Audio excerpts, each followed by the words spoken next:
NBRKന്റെ പുതിയൊരു വീഡിയോയിലേക്ക് എല്ലാവർക്കും സ്വാഗതം. എല്ലാവർക്കും സുഖമാണെന്ന് വിചാരിക്കുന്നു. അപ്പൊ ഇന്നൊരു ഐറ്റംസ് അടിപൊളി വീഡിയോ ആയിട്ടാണ് വന്നിട്ടുള്ളത്. ഇന്നത്തെ വീഡിയോ എന്ന് പറയുന്നത് മേട്ടുപാളയം മുതൽ ഉദകമണ്ഡലം ഊട്ടിയിലേക്കുള്ള ആ ഒരു ടോയ് ട്രെയിനിന്റെ ആ ഒരു എക്സ്പീരിയൻസ് ആണ് ഇന്ന് നിങ്ങളുമായി ഷെയർ ചെയ്യുന്നത്. ഒരു എന്താ പറയാ, ഒരു അടിപൊളി വൈബാണ്. എന്തോ ഒന്നും പറയല്ല, അടിപൊളിയാണ് സംഭവം, ഉഷാറാണ് ബുക്ക് ചെയ്ത് പോണവർക്ക്. പക്ഷെ ബുക്ക് ചെയ്യാതെ പോണവര് ഏകദേശം നാളെയാണ് യാത്ര ചെയ്യുന്നുണ്ടെങ്കിൽ ഇന്ന് രാത്രി 10 മണിക്ക് അവിടെ എത്തിയിരിക്കണം കേട്ടോ. എന്നാലേ നമുക്ക് 28 ആൾക്കുള്ള കപ്പാസിറ്റി ഉള്ളൂ ടിക്കറ്റ്.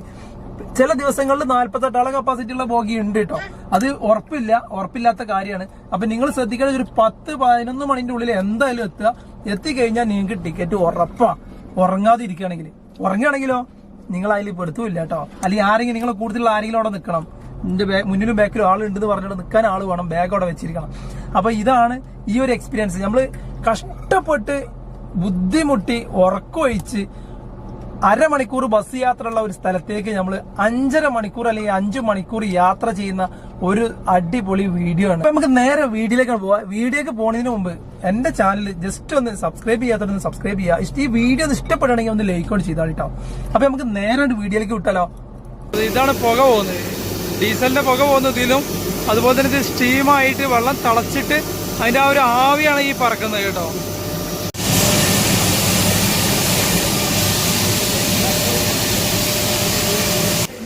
അപ്പോ എഞ്ചിന് പുറപ്പെടാനുള്ള തയ്യാറെടുപ്പിലാണ് കേട്ടോ. എല്ലാ സെറ്റപ്പുകളും ചെയ്തുകൊണ്ടിരിക്കുകയാണ്. എഞ്ചിൻ സ്റ്റാർട്ട് ചെയ്തിട്ടുണ്ട്. അപ്പോൾ സുഹൃത്തുക്കളെ, കോയമ്പത്തൂരിൽ നിന്നും മേട്ടുപാളയത്തേക്ക് എത്തി. റെയിൽവേ സ്റ്റേഷനിൽ വന്നപ്പോൾ കണ്ട കാഴ്ച കേട്ടോ. നമ്മളാ കാണാൻ ആഗ്രഹിച്ച ആ ഒരു ട്രെയിൻ ഇവിടെ പാർക്ക് ചെയ്തിട്ടിരിക്കുകയാണ്. ആ ഒരു എന്താ പറയുക, ടോയ് ട്രെയിൻ ഇവിടെ പാർക്ക് ചെയ്തിട്ടുണ്ട്. പിന്നെ ആളുകൾ കുറവായിരുന്നു. ഞങ്ങൾ ചെന്നപ്പോൾ 5 പേരുള്ളൂ കേട്ടോ. അപ്പോൾ ഏകദേശം 12:30 മണിയായപ്പോൾ ഞാനൊക്കെ ഉറങ്ങിപ്പോയി. ഞാനും അതുപോലെ തന്നെ അബീബൊക്കെ ഉറങ്ങി. അപ്പോൾ ഒരാൾ എപ്പോഴും ലൈവിലിരിക്കണം. അപ്പോൾ നമ്മൾ 4 ആളാണ് പോകുന്നുണ്ടെങ്കിൽ ഒരാൾ എപ്പോഴും ഉണർന്നിരിക്കണം കേട്ടോ. അത് 1:45 നമ്മുടെ ഷാഫ് ഉറങ്ങുന്ന കാഴ്ചയാണ് ഈ കാണുന്നത്.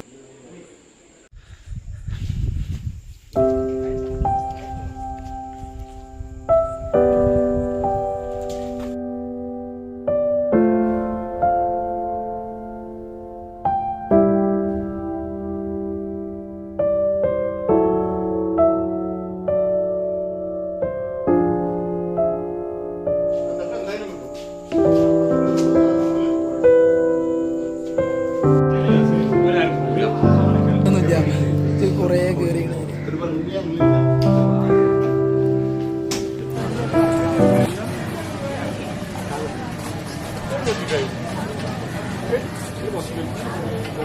ഓക്കെ, അടുത്ത ടീം കയറുകയാണ്. ഫോട്ടോ അങ്ങനെ ഫൈനലി ടോക്കനും കിട്ടി, ടിക്കറ്റും കിട്ടി കേട്ടോ. ടോക്കനാണ് ആദ്യം തരിക. എന്നിട്ട് സീറ്റിലിരുത്തി എല്ലാവരെയും സെറ്റാക്കിയ ശേഷം അവിടെ ടിക്കറ്റ് കൗണ്ടറിൽ പോയിട്ട് ടിക്കറ്റ് എടുക്കുകയാണ് ചെയ്യുക കേട്ടോ. അങ്ങനെ ടിക്കറ്റൊക്കെ എടുത്ത് ഞങ്ങളിങ്ങനെ പോകാനുള്ള ഒരു തയ്യാറെടുപ്പിൽ നിൽക്കുകയാണ്.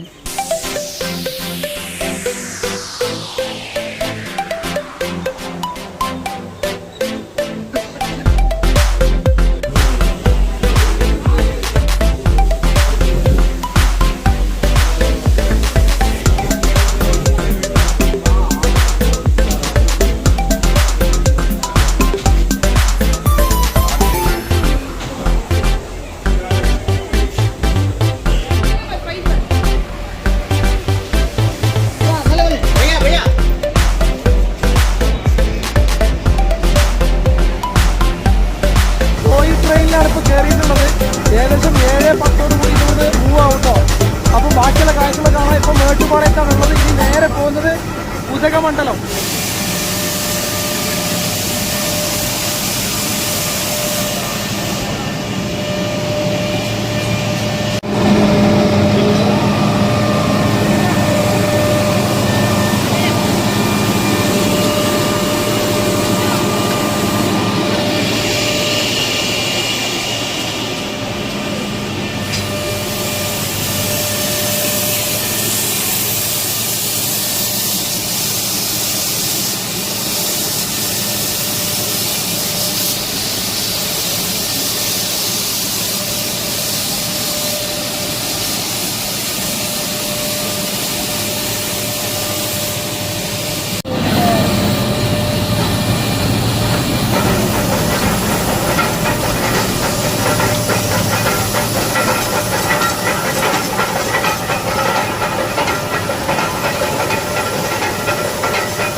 ഞങ്ങൾ ഏകദേശം എന്താ പറയുക പുറപ്പെടാറായിട്ടുണ്ട്. ഇപ്പോൾ സമയം 7:01 കേട്ടോ.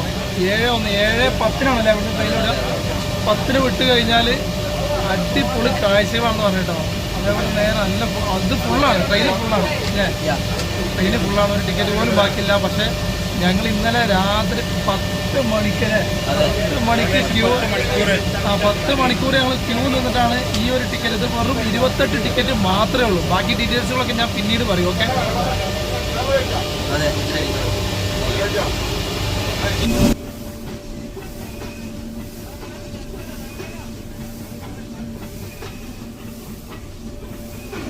ഹലോ സുഹൃത്തുക്കൾ, അപ്പോൾ നമ്മൾ ആ ഒരു എന്താ പറയുക പ്രകൃതി രമണീയമായ ആ ഒരു കാഴ്ചകളൊക്കെ കണ്ട് മയിലുകളും ചുറ്റുവട്ടം, അപ്പോൾ അതിൻ്റെ കാഴ്ചകളൊക്കെ കണ്ട് ഇങ്ങനെ പോവാണ്.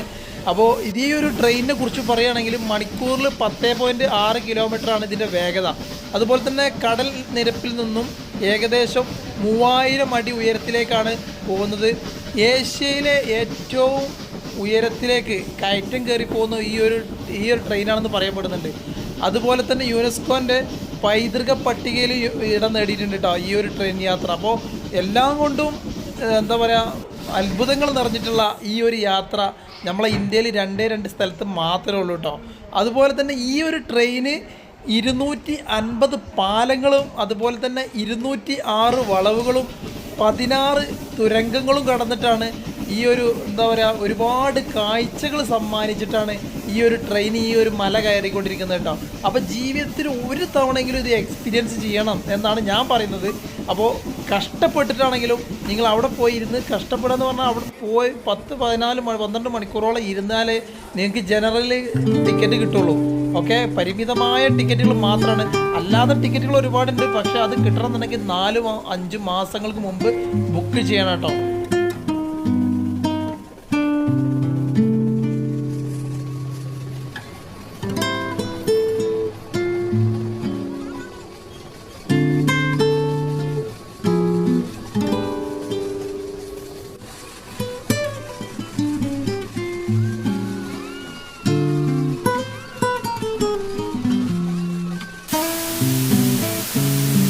ഇത് കാണുമ്പോൾ വല്ലാത്തൊരു അനുഭവം കേട്ടോ. കാരണം ഏറ്റവും ഉയരത്തിലാണ് ഇപ്പോൾ ഇത് നിൽക്കുന്നുണ്ട്. ഇതിൻ്റെ പാലൊക്കെ എത്രയോ ഉയരത്തിലാണ്.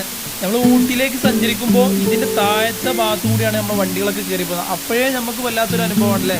കാരണം അത്രയും ഹൈറ്റിലൂടെയാണ് ഈ ചുരം കയറിക്കൊണ്ടിരിക്കുന്നത്. പക്ഷേ ഈ ഒരു ട്രെയിൻ അതിനും മുകളിലൂടെയാണ്, അതുക്കും മേലെ കൂടെയാണ് ഇത് യാത്ര ചെയ്യുന്നത്.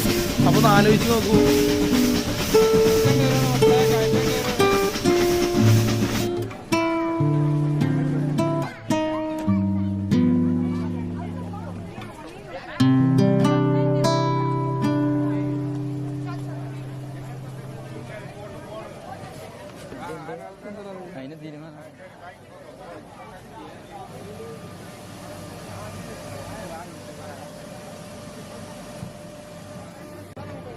അപ്പോൾ സുഹൃത്തുക്കളെ, മേട്ടുപാളയത്ത് നിന്ന് നമ്മളെ ടോയ് ട്രെയിൻ എടുത്ത് ഇപ്പോൾ ഫസ്റ്റ് സ്റ്റോപ്പാണല്ലേ കല്ലാറിലെത്തിയിട്ടുണ്ട്. അപ്പോൾ ഇവിടെ ചെറുതായിട്ടൊന്ന് റെസ്റ്റ് എടുക്കാനും കുറച്ച് എന്താ പറയുക റീഫ്രഷ് ചെയ്യാനും അപ്പോൾ അതുപോലെ തന്നെ അവരെ എൻജിനിൽ വെള്ളം നിറക്കാനും വേണ്ടിയിട്ടാണ് ഇവിടെ നിർത്തുന്നത്. ഈ ട്രെയിന് കയറ്റം കയറി പോകുന്ന സമയത്ത് നമുക്ക് വല്ലാത്തൊരു പേടിയാട്ടോ. അത് കയറ്റം കയറുന്ന സമയത്ത് ഒരിക്കലും കൊളത്തിയിട്ടാണ് ഇത് കയറി പോവുക. ഓക്കെ, അപ്പോൾ ഇതിനൊരു ഹാങ്ങിങ് സിസ്റ്റം എന്നും കൂടി പറയട്ടോ. കാരണം നമ്മൾ സാധാരണ കാണുന്ന പാളത്തിൽ നിന്ന് വ്യത്യസ്തമായിട്ട് കയറ്റം കയറുന്ന ഭാഗത്ത് അതിന് പ്രത്യേക ഒരു പല്ലുകളുള്ള ഓരോ പാളുണ്ടാവും. അതിലിങ്ങനെ കൊളത്തിയിട്ടാണ് ഇത് കയറി പോകുന്നത് കേട്ടോ.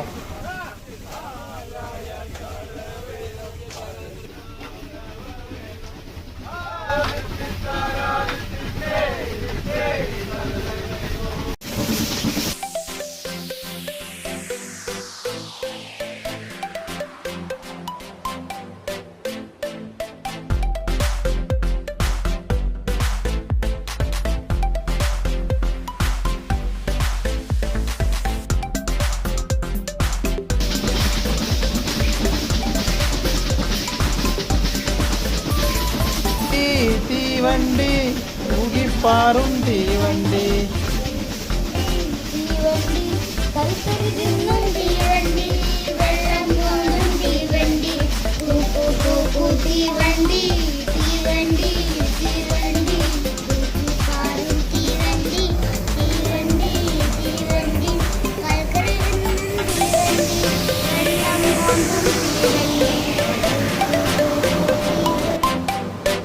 ഇതാണ് ഞാൻ പറഞ്ഞത് കേട്ടോ. കാരണം ഈ ഒരു റെയിൽ പാളത്തിൽ കണ്ടോ സെൻറ്ററിൽ ഒരു മറ്റേ പല്ല് പോലുള്ള ഒരു ചെറിയൊരു ഇത് കാണാം.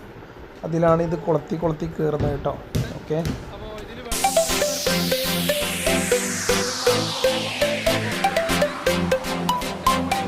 പണിക്കാരും ആ ഒരു ട്രെയിനിൽ തന്നെ ഉള്ളത് കേട്ടോ. അവർ ഇറങ്ങി അതിൽ വെള്ളം നിറച്ച് അതിന് ശേഷം അതിൻ്റെ എല്ലാ ഞെട്ടും ബോൾട്ടുകളൊക്കെ ടൈറ്റുകളൊക്കെ നോക്കി എല്ലാം ചെക്ക് ചെയ്തിട്ടാണ് ഓരോ സ്റ്റേഷനിലും ഈ ഒരു ട്രെയിൻ എടുക്കുന്നത് കേട്ടോ.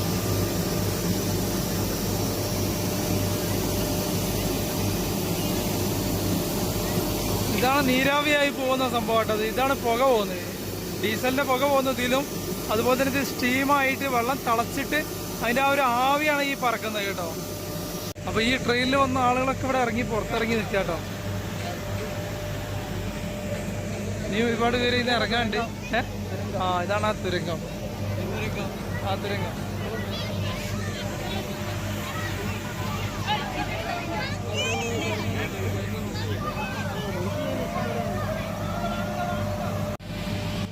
അപ്പോൾ നിങ്ങൾക്കൊരു ഉപദേശം നൽകാനുള്ള എന്താണെന്ന് വെച്ചാൽ, നിങ്ങൾ ഒരിക്കലും ഫാമിലിനെയും കൊണ്ട് ബുക്ക് ചെയ്യാതെ പോരുത് കേട്ടോ. ബുക്ക് ചെയ്ത ആളുകൾ മാത്രം പോവുക. അങ്ങനെയാണെങ്കിൽ നിങ്ങൾക്ക് അവിടെ റൂം എടുത്ത് താമസിച്ച് കറക്റ്റ് 6:30 അവിടെ എത്തിയാൽ മതി കേട്ടോ. 6:30 അല്ലെങ്കിൽ 6 മണിക്ക് എത്തിയാൽ മതി.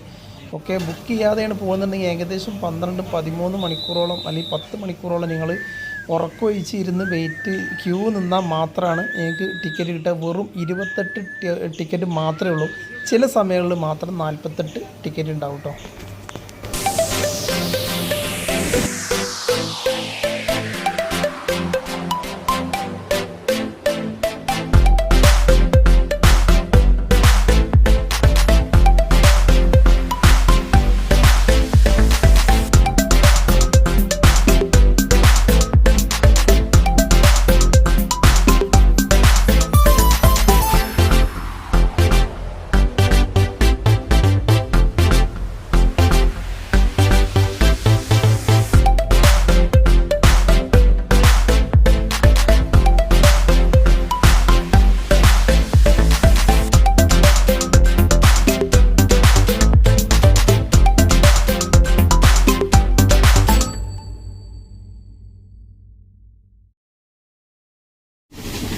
അങ്ങനെ സുഹൃത്തുക്കളെ ഓരോ സ്റ്റേഷനുകളും പിന്നിട്ട് മണിക്കൂറുകളായി അങ്ങനെ യാത്ര തുടർന്നുകൊണ്ടിരിക്കുകയാണ്. വല്ലാത്തൊരു കാഴ്ചകളാണ്, നല്ല അനുഭവം. നമ്മൾ ഇതുവരെ കാണാത്ത അങ്ങനത്തെ സീനറിയും കാര്യങ്ങളും മരങ്ങളും പൂവുകളും ഒക്കെ കണ്ടിങ്ങനെ യാത്ര ആയിക്കൊണ്ടിരിക്കുകയാണ്. അപ്പോൾ നമ്മുടെ യാത്ര ഇതിൻ്റെ കൂനൂർ എന്ന് പറഞ്ഞ സ്റ്റേഷനിലാണ് അവസാനമായിട്ട് ഈ സ്റ്റീം എഞ്ചിൻ എത്തുന്നത് കേട്ടോ.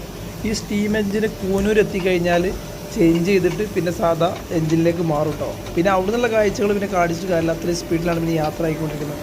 അപ്പോൾ കൂനൂർ വരെയുള്ള കാഴ്ചകളാണ് ഞാൻ ഇതിൽ കാണിക്കുന്നത്. ഓക്കെ,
നമുക്ക് യാത്രകൾ ചെയ്യാൻ ഭയങ്കര ഇഷ്ടമാണല്ലേ.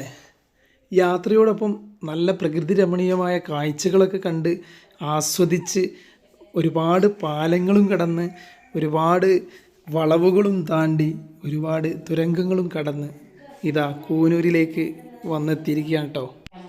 ഇനി കൂനൂരിൽ നിന്നും നമ്മൾ സാധാ എൻജിൻ കണക്ട് ചെയ്തിട്ടാണ് ഉദകമണ്ഡലത്തിലേക്കുള്ള യാത്ര. അപ്പോൾ അതിൻ്റെ തകൃതിയായ പണികളാണ് ഇപ്പോൾ അവിടെ നടന്നുകൊണ്ടിരിക്കുന്നത് കേട്ടോ. സ്റ്റീം എഞ്ചിന് മാറ്റിയിട്ട് സാധാ ലോക്കോ ഫിറ്റ് ചെയ്യുന്ന ഒരു കാഴ്ചയാണ് ഇനി നിങ്ങൾ കാണാൻ പോകുന്നത്. അപ്പോൾ ഈ ഒരു യാത്ര ഞങ്ങൾക്ക് ഒരുപാട് അനുഭവങ്ങളാണ് സമ്മാനിച്ചിട്ടുള്ളത്. അപ്പോൾ സുഹൃത്തുക്കളെ, ഈ ഒരു ട്രെയിനിൽ കയറാനുള്ള ചാർജ് 175 രൂപ കേട്ടോ ഒരാൾക്ക് വരുന്നത് ജനറലിൽ. അതും 10-12 മണിക്കൂർ വെയിറ്റ് ചെയ്താൽ മാത്രം കിട്ടുന്ന ഒരു ടിക്കറ്റാണ്. 28 പേർക്ക് മാത്രമേ അതിന് കപ്പാസിറ്റി ഉള്ളൂ കേട്ടോ. അപ്പോൾ ഈ ഒരു യാത്രയ്ക്ക് ഞങ്ങൾക്ക് മൊത്തം വന്ന ചിലവ് എന്ന് പറയുന്നത് തിരൂരിൽ നിന്നും കോയമ്പത്തൂരിലേക്ക് 80 രൂപയാണ് പെർ ഹെഡ്. അത് കഴിഞ്ഞിട്ട് കോയമ്പത്തൂരിൽ നിന്ന് മേട്ടുപ്പാളയത്തേക്ക് 10 രൂപ മെമോയിൽ വരുന്നുള്ളൂ കേട്ടോ. മെമോ ട്രെയിനിൽ 10 രൂപയാണ് ഒരാൾക്ക് വരുന്ന ചാർജ്. അവിടെ നിന്നും മേട്ടുപ്പാളയത്തു നിന്നും ഉദകമണ്ഡലത്തിലേക്ക് 175. തിരിച്ച് അവിടെ നിന്ന് കോയമ്പത്തൂരിലേക്ക് ബസ് ഒരു 65 രൂപ. അത് കഴിഞ്ഞ് കോയമ്പത്തൂരിൽ നിന്ന് തിരൂരിലേക്ക് 80 രൂപ. അപ്പോൾ ഏകദേശം ഒരു 450-500 രൂപേൻ്റെ ഉള്ളിലേ ഞങ്ങൾക്ക് ഈ ചാർജ് വന്നിട്ടുള്ളൂ കേട്ടോ. അപ്പോൾ വെറും 500 രൂപ ഉണ്ടെങ്കിൽ ഞങ്ങൾക്ക് ഈ ഒരു ടോയ് ട്രെയിനിൽ കയറി പ്രകൃതി രമണീയമായ കാഴ്ചകളൊക്കെ സമ്മാനിക്കുന്ന ഈ ഒരു യാത്ര വല്ലാത്തൊരു അനുഭവമാണ്. തീർച്ചയായിട്ടും ഒരു തവണയെങ്കിലും ഇത് ട്രൈ ചെയ്യണം കേട്ടോ. അങ്ങനെ മേട്ടുപാളയത്ത് നിന്നും നീലഗിരി മലഞ്ചെരുവുകളൊക്കെ താണ്ടി ഉദകമണ്ഡലത്തേക്ക് എത്താറായി. കൂനൂരിൽ വെച്ച് ഇതിൻ്റെ സ്റ്റീം എഞ്ചിന് ചേഞ്ച് ചെയ്യുന്നതോടുകൂടി എൻ്റെ ഫോണിലെ ചാർജും അവസാനിക്കുന്നു. അതുകൊണ്ട് ഈ ഒരു വീഡിയോ കൂനൂരിൽ വെച്ച് അവസാനിപ്പിക്കുകയാണ്. നിങ്ങൾക്ക് എല്ലാവർക്കും ഈ ഒരു വീഡിയോ ഇഷ്ടപ്പെട്ടെങ്കിൽ തീർച്ചയായിട്ടും ഒന്ന് ലൈക്ക് ചെയ്യുക. അതുപോലെ തന്നെ സബ്സ്ക്രൈബ് ചെയ്യാത്തവരൊന്ന് സബ്സ്ക്രൈബ് ചെയ്യുക. ഒരു തവണയെങ്കിലും നിങ്ങളൊന്ന് ട്രൈ ചെയ്യട്ടെ. വെറും 500 രൂപ നിങ്ങളെ ഫുഡ് അടക്കം ഒരു 550 രൂപ ഉണ്ടെങ്കിൽ നിങ്ങൾക്ക് അടിപൊളിയായിട്ട് ആസ്വദിച്ച് തിരിച്ചു വരാം കേട്ടോ. ഓക്കെ, അടുത്ത വീഡിയോയിൽ കാണുന്നവരെല്ലാവർക്കും ബൈ.